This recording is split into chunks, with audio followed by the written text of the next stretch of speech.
Hi everyone, welcome to a new video of Horilla. Today, let's see how to manage reimbursements and encashments in Horilla. So, reimbursements are essential for employee welfare, enabling staff to recover expenses made on behalf of the organization. Horilla offers a seamless solution for managing and tracking reimbursements, ensuring transparency and prompt disbursement.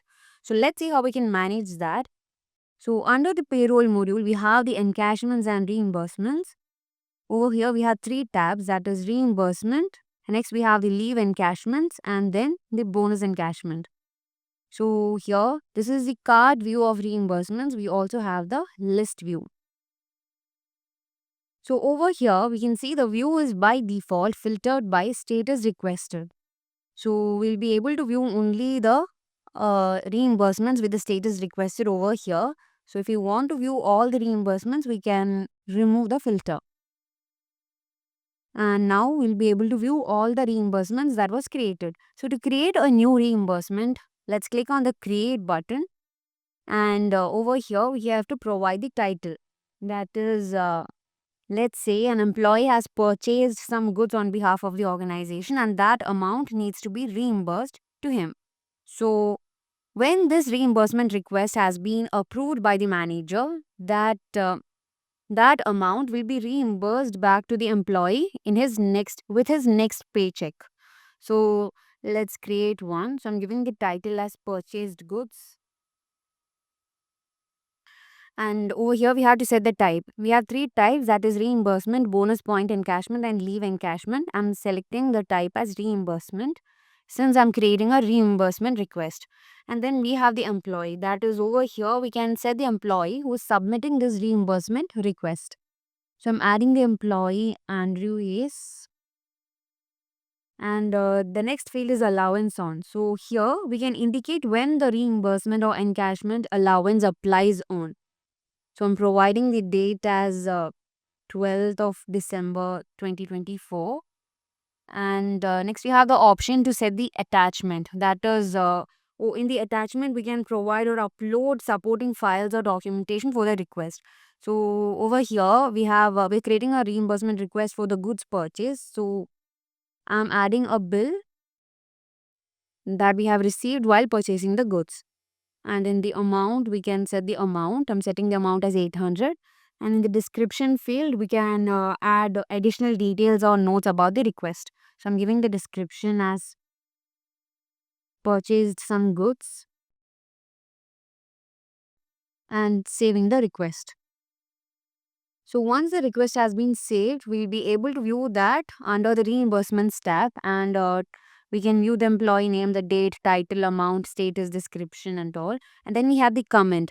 That is, if the manager needs to make an internal communication with the employee regarding this reimbursement request, he can click on the comments and post the comments over here. And then we have under the actions, we have the option to edit. That is, if you want to make any edits to the request, we can do that over here. And we can also delete the request. So to view additional or more details, we can click on this, and we'll be able to view the employee details like his job department, job position and all. And then we have the amount, the attachment that we have uploaded. All these can be viewed in this details. And the manager can either approve or reject this reimbursement request from here. So I'm approving the request and confirm. So once this reimbursement request has been approved, this amount will be reimbursed to the employee with their next paycheck. So now let's see how to create a leave encashment. So when we remove the filter, we'll be able to view all the leave encashments that has been created. And to create a new one, let's click on create button. So the leave encashment provides the employee with a way to convert their unused leave into monetary benefits.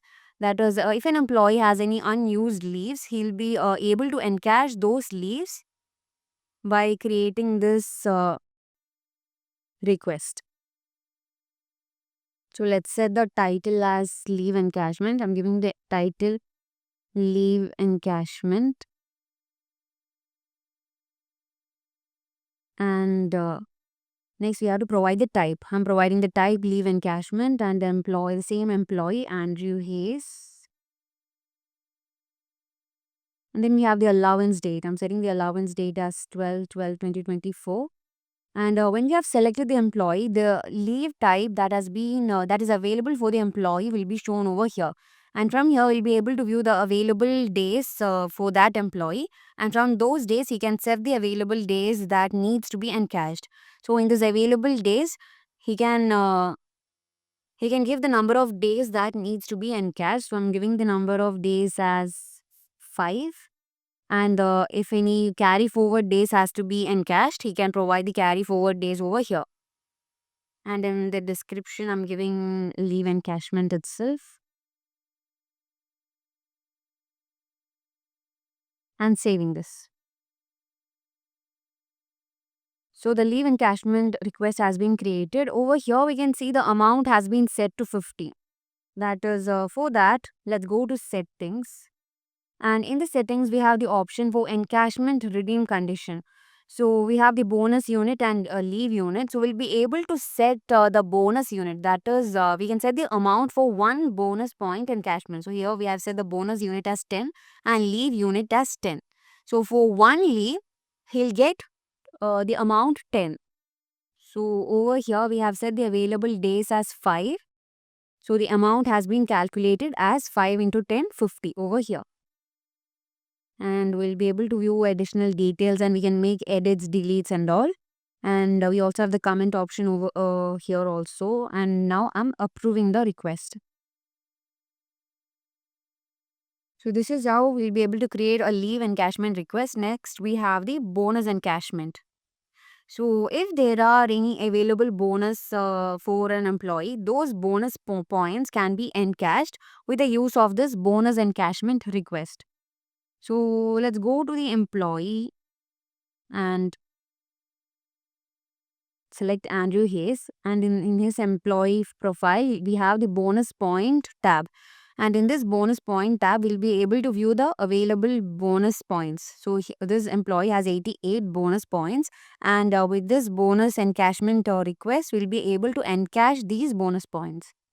So let's go back to payroll and encashments and reimbursements, and from here let's create a new bonus point encashment request. So for that, clicking on create, and we have the, let's give the title as bonus encashment, and I'm setting the type bonus and bonus point encashment, and employee as Andrew Hayes. And date is 12/12/2024 itself, and I'm giving the bonus point that needs to be encashed. So I'm trying to encash 30 bonus points, and let's give the description. We can give some description like additional details for this request and all over in this field. So I'm giving it as bonus encashment for now and saving it. So the bonus encashment request has been made, and we can view the amount that has been set since we have given 30 bonus points to be encashed, and the bonus point unit has been set in the settings as 10. The amount has been calculated to be 300. And now let's go to the pay slips and generate a pay slip for this employee. So I'm going to pay slip and click on create. Sorry, before that, I have not approved the bonus point encashment request. So let's go back to encashments and reimbursement and bonus encashments. And over here, we have the request that we have created. So let me approve this first. And now let's go back to the payslip and generate the payslip for the employee. Create. And I'm giving the employee Andrew Hayes. And I'm setting the start date as 12/12/2024. I'm also providing the end date as 12/12/2024. And let me save this.